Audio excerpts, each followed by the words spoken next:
para comer cas mazás 4 castañas asadas.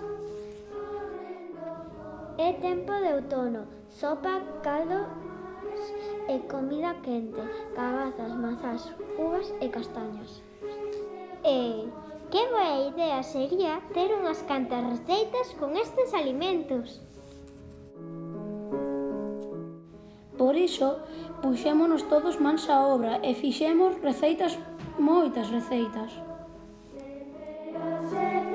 Doces e sagáns, cos produtos deste tempo.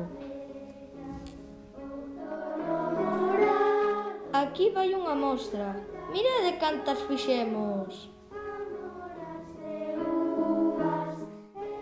Tamén elaboramos un libro de receitas.